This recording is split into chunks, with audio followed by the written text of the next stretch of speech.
महाराष्ट्र राज्य पोलीस दलातील रिक्त पदे भरण्यासाठी मैदानी चाचणी परीक्षा दिनांक 19 जून 2024 पासून संपूर्ण राज्यभर सुरू होणार आहे। उमेदवारांना विविध पदांकरता पोलीस शिपाई चालक, पोलीस शिपाई, सशस्त्र पोलीस शिपाई, कारागृह शिपाई एका घटकात किंवा वेगवेगळ्या घटकात अर्ज करता येतात। त्यानुसार काही उमेदवारांना एकाच दिवशी अथवा लागोपाठच्या दिवशी 2 पदांकरता मैदानी चाचणीसाठी हजर राहण्याबाबतची स्थिती निर्माण होऊ शकते। त्यामुळे काही उमेदवारांची गैरसोय होऊ शकते। म्हणून सर्व घटक प्रमुखांना व विभागांना सूचना करण्यात आली आहे की ज्या उमेदवारास एकाच वेळी 2 पदांकरता मैदानी चाचणीस हजर राहण्यासाठी सूचना दिली असेल असा उमेदवार पहिल्या ठिकाणी हजर राहिल्यानंतर त्या उमेदवाराला दुसऱ्या ठिकाणी वेगळी तारीख देण्यात यावी। दुसऱ्या ठिकाणच्या घटक प्रमुखांनी अशा उमेदवारांची मैदानी चाचणी घ्यावी। तसेच मैदानी चाचणीची पहिली तारीख आणि दुसरी तारीख यामध्ये किमान 4 दिवसांचे अंतर असावे। मात्र याकरता उमेदवार पहिल्या मैदानी चाचणीस हजर होता याचे लेखी पुरावे दुसऱ्या मैदानी चाचणी वेळेस सादर करावे लागतील। पोलीस भरती 2022-23 मध्ये ज्या उमेदवारांनी एकापेक्षा जास्त पदांकरता अर्ज केले आहेत आणि त्यांची मैदानी चाचणी एकाच दिवशी आली असेल अशा उमेदवारांना किमान 4 दिवस अंतराने वेगवेगळ्या तारखा दिल्या जातील। उमेदवारांना अडचण असल्यास त्यांनी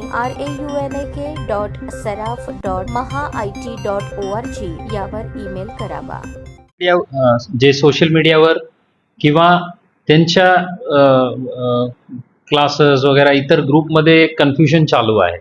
एका उमेदवारांना एका दिवशी 2 ठिकाणी मैदानी चाचणीच्या हॉल तिकीट आला तर काय करायची किंवा पाऊस आला तर काय करायची, त्याच्या क्लिअर कट क्लॅरिफिकेशन डीजी ऑफिसकडून आलेले आहेत। ते सर्व उमेदवारपर्यंत आपल्या मार्फतीने पोहोचलं पाहिजे। त्यामुळे आज तातडीने हे पत्रकार परिषद बोलावलं होतं।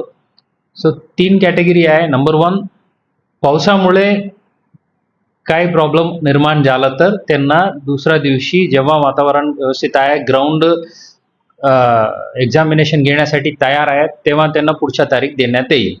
दुसरी गोष्ट, एका उमेदवारांनी 2 ठिकाणी म्हणजे 2 पदासाठी, शिपाईसाठी एक जगह, ड्रायव्हरसाठी एक किंवा बॅट्समॅनसाठी एक, अशा इतर वेगळं नोकरीसाठी त्यांनी जे अर्ज भरला आणि त्यांना एका दिवशी आलं असलं तर ते आम्ही पुरावा बघून दुसऱ्या दिवशी त्यांना चेंज करून देणार आहे।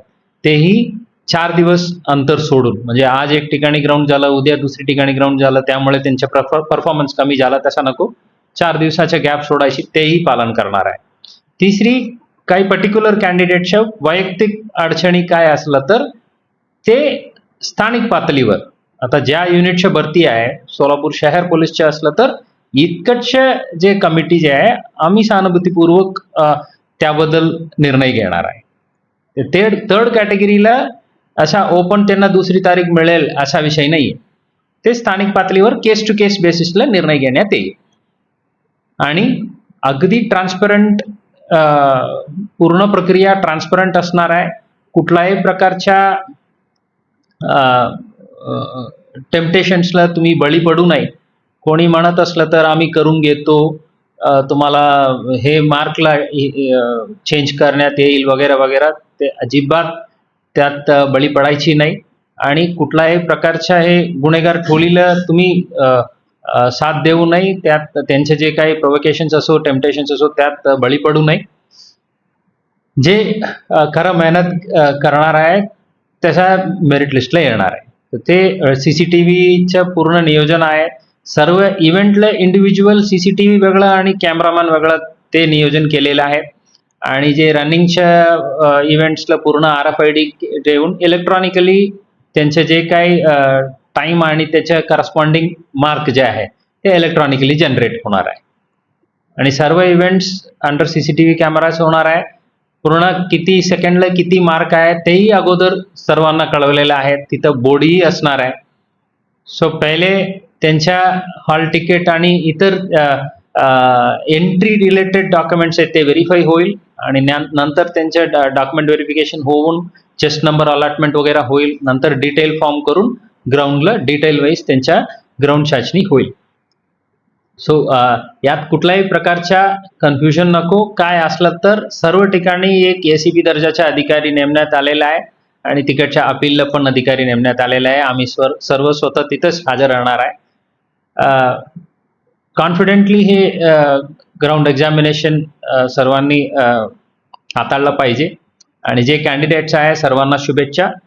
चांगल्या पद्धतीने हे एक्झाम्स व्हायला पाहिजे। ताज्या बातम्या पाहण्यासाठी प्राईम महाराष्ट्र न्यूज चॅनलला सबस्क्राईब करा.